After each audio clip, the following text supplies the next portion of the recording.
अस्सलाम वालेकुम। मैं अपनी वाइफ से शदीद किस्म की नफ़रत करता था। ये नफ़रत मोहब्बत में कैसे तब्दील हुई? जब नफ़रत करता था तो उनके लिए इतनी जद्दोजहद क्यों की? आखिर क्यों उनके लिए रोया पीटा मैं वीडियोज़ में? तो यही आज इस वीडियो में मैं आपको बताऊंगा कि कैसे एक ख़ातून की समझदारी उसका घर टूटने से बचा सकती है। एक वक्त आया कि मैं अपनी वाइफ को तलाक देना चाहता था। मेरे ससुराली तलाक लेना चाहते थे और मेरे घर वाले चाहते थे कि आप इनको तलाक दे दो। अकेली वाहिद वही खातून थी जो अपना घर बसाना चाहती थी, जिनकी वजह से हमारा ये घर बस गया और हमारे दरमियान शदीद किस्म का प्यार मोहब्बत बन गया। टेक की वीडियोस इसलिए नहीं बना रहा, मेरा चैनल रिस्क पे है, मेरे बच्चों की रोज़ी रोटी मेरा चैनल ही है। मैं अभी रिस्क नहीं लेना चाहता, इस वजह से ये वीडियो बना रहा हूँ। इस वीडियो में मैं आपको ये बताऊंगा कि कैसे आप अपने टूटे घरों को बचा सकते हैं। माशरती मसाइल बहुत ज़्यादा हैं। अगर आप भी मेरी वाइफ जितना सब्र और अक्ल व फ़हम इस्तेमाल करेंगी तो आपका टूटता हुआ घर भी बच सकता है। तो इस नफ़रत की शुरुआत बचपन से हुई थी। बचपन से कैसे? गांव में रिवायत के मुताबिक वट्टे सट्टे के ऊपर शादी होती है। हमारा भी वट्टे सट्टे के ऊपर रिश्ता तय पाया। तब हम छोटे थे, मैं तीसरी या चौथी क्लास में पढ़ता था। छोटे थे, गांव में हम दोनों मंगेतर आपस में खेलते हंसते कूदते, एक दूसरे को गिफ्ट भी करते। हम दोनों में प्यार मोहब्बत था, क्योंकि पता था बड़े होकर हम लोगों ने आपस में शादी करनी है। जैसे भी हम जो है ना बलूगत की तरफ गए तो खजूर से मैं गिरा और मेरी दोनों टांगें टूट गईं। अब मेरे ससुरालियों को लगा कि ये बंदा तो अब माजूर हो चुका है, इसने हमारी बच्ची को क्या खिलाना पिलाना है। तो यहाँ पे जो देसी टोटके हैं उनके ज़रिए टांगों को जोड़ दिया गया, जिससे मैं नॉर्मल लाइफ गुजारने लगा।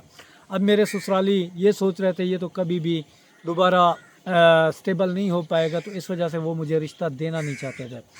अब जब हम बड़े हो गए तो हमारे दरमियान राब्ता मुनक़ता हो गया। सिर्फ मेरे वालिदैन ही चाहते थे कि वट्टा सट्टा है, ज़िद है, अना है, हमने हर हाल में शादी करनी है। वक्त शादी का जब आया तो मैं जो है ना ख़ुदकुशी करने की मैंने नाकाम कोशिश की। घर वालों ने बचा लिया। ये शादी वाली रात की बात है। शादी खैर जैसे कैसे हो गई। अब जो मेरी वाइफ थी सुम्मा अल्हम्दुलिल्लाह बहुत नेक सीरत और बहुत खुश अखलाक थी। मेरा रवैया उनके साथ ठीक नहीं था, नफ़रत करता था। क्यों नफ़रत करता था? अपने ससुरालियों ने जो पास्ट में मेरे ऊपर बातें की थी। वक्त गुज़रता गया, मैं बहाने बहाने से इनको मारता पीटता घर से निकल जाने का कहता। जितनी ज़ोर से मारता, शाम को आता तो मेरी वाइफ हंसते हुए बगैर किसी को बताए मेरे घर में मौजूद रहती। ये सिलसिला 1 साल तक जारी रहा। अल्लाह पाक ने हमें एक प्यारा सा बेटा इनायत किया। उस बेटे की बरकत से हमारे घर में अमन सुकून आया। इतनी बर्दाश्तें मेरी वाइफ ने की कि जिसकी कोई इंतहा नहीं है। एक वक्त था मेरे ससुराली भी चाहते थे कि ये तलाक दे दे, मैं भी चाहता था तलाक दे दूं, मेरे घर वाले भी चाहते थे कि तलाक दे दे। सिर्फ मेरी वाइफ के अक्ल व फ़हम ने, उनके सियानेपन ने इस घर को बचाया। सबको अपनी अपनी जगह पे डील किया। हस्बैंड को किया, वालिदैन को किया, ससुरालियों को किया। सबको अपने सीरत से इस कदर मुतासर किया कि कोई भी बंदा उनका गर्विदा हुए बग़ैर न रहता। ठीक है, उनका हुस्न अखलाक इतना प्यारा था कि मेरे वालिदैन को अम्मी अबू का दर्जा दिया। मुझे समझें तो जैसे कि एक हदीस में है कि अगर सजदा किसी को जायज़ होता तो शौहर को होता, तो मेरी वाइफ ने सजदों से कम मेरी इबादत नहीं की है। इस तरह की थी। कभी भी जो शुरू में हुआ हमारा मामला, उसके बाद से आहिस्ता आहिस्ता मैं समझता गया कि नहीं यार, ये तो घर बचाना चाहती है, ये तो हद से ज़्यादा प्यार करने वाली और लायक तहसीन औरत हैं। तो मेरा दिल भी नरम होता गया। वो इस तरीके से नरम होता गया कि मैं, आप जानते हैं कि गरीब था, भट्ठे के ऊपर मज़दूरी करता था। इनको भट्ठों पे लेकर जाता तो साथ मज़दूरी करती, मुख्तलिफ़ शहरों में लेकर जाता तो मेरे साथ जाती बग़ैर कोई उज़र पेश किए। और साथ जाते ही जब भी हम तंग दस्त होते शुक्र अदा करती। कभी भी मेरा गिला शिकवा ना करती, मेरे घर की बातें कभी किसी औरत को ना करती। जब भी 4 औरतें इकट्ठी होती हैं, आपको पता है किसी का गिला शिकवा होता है, लेकिन मेरी वाइफ उनमें बैठना भी पसंद नहीं करती थी। कभी किसी ने आकर मुझे ये नहीं कहा कि तुम्हारी वाइफ ने हमारे ख़िलाफ़ ये बातें क्यों की हैं। कभी भी मेरी वाइफ ने किसी के साथ झगड़ा नहीं किया, चाहे उसके साथ जितना भी इख्तलाफ हो। कभी भी मेरी वाइफ ने किसी के साथ झगड़ा क्या, उससे जो है ना मुंह बना के भी पेश नहीं हुई। और ہم میاں بیوی کا اگر جھگڑا ہوتا تو کمرے کی حد تک محدود ہوتا، باہر آ کر ایسے ریئیکٹ کرتی جیسے کہ کچھ ہوا ہی نہیں ہے، حالانکہ بہت سی باتیں میاں بیوی کے درمیان ہو جاتی ہیں۔ ہمارا جو جھگڑا ہوتا تھا وہ ہمارے درمیان نہیں ہوتا تھا، ادھر ادھر کی باتیں، کبھی میرے والدین کی طرف سے کوئی باتیں ہوتی یا کبھی، کیونکہ میرے والدین اور میرے سسرالیوں کی انبن تھی، وہ ہمارے ذاتی مسائل تھے، اس وجہ سے تو میری وائف کے سامنے میرے والدین ان کو برا بھلا کہتے، کبھی بھی اپنے میکے جا کر نہیں بتایا۔ فساد کی جڑ پتہ ہے کیا ہوتی ہے بہنوں بیٹیوں؟ یہی ہوتی ہے کہ جب آپ اپنے گھر کی باتیں کسی اور سے جا کر کرتے ہو، یہی سب سے بڑا فساد برپا ہوتا ہے۔ جب آپ اپنے شوہر کے عیب جا کر کسی کو بتاتے ہو، یہاں سے نفرت سٹارٹ ہوتی ہے۔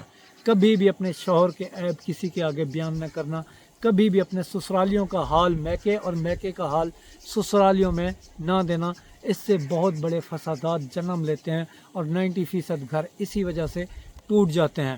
سوچو کہ ایک شخص جو اپنی بیوی سے بے انتہا نفرت کرتا تھا، کیسے وہ محبت کی طرف گیا اور محبت کے عروج پر گیا۔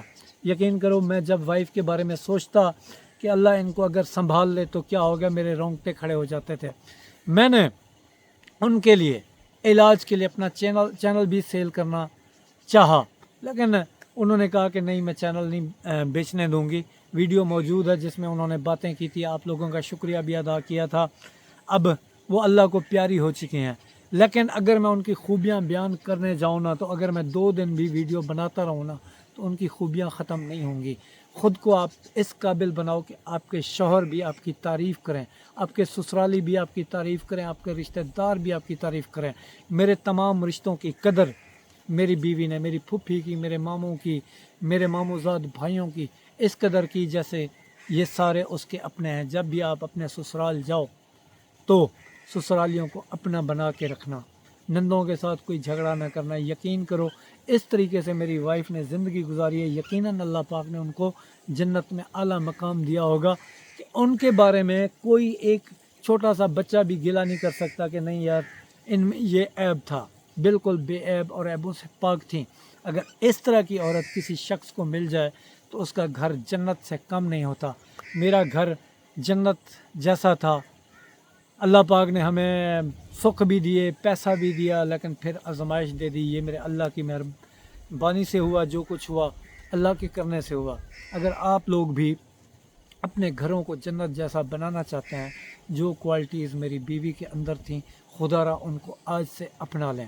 یقین کریں، میں سمجھتا ہوں کہ ایک عورت کا عالم ہونا ضروری ہے، کیونکہ وہ قرآن حدیث کو سمجھتی ہے، لیکن میری وائف ان پڑھ تھیں، بالکل چٹی ان پڑھ، لیکن انہوں نے مجھے سرپرائز دیا تھا، مجھ سے چوری چھپے قرآن شریف پڑھتی رہیں۔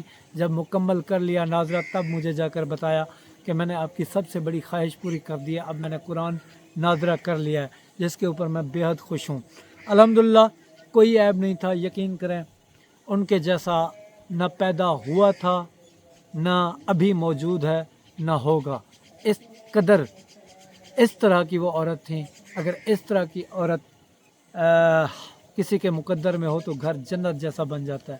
آپ بھی کوشش کریں کہ میری وائف جیسا بننا چاہیں تو بن سکے تو بن جائیں، آپ کا گھر انشاءاللہ جنت جیسا ہوگا اور آپ کا شوہر دنیا کا خوش نصیب ترین شوہر ہوگا۔ اور میں خالی اسی بیس پہ میں اللہ کے ہاں ساری زندگی سجدے میں پڑا رہا ہوں کہ اے اللہ آپ نے مجھے نیک بیوی عطا کی، تب بھی میں اللہ پاک کا یہ احسان نہیں اتار پاؤں گا۔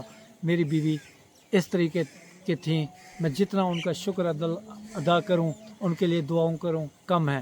اللہ پاک انہیں مغفرت دے، اللہ پاک ان کو جنت الفردوس میں اعلیٰ مقام عطا فرمائے، اور اللہ پاک ہمیں بھی نیکیاں کرنے کی توفیق عطا فرمائے۔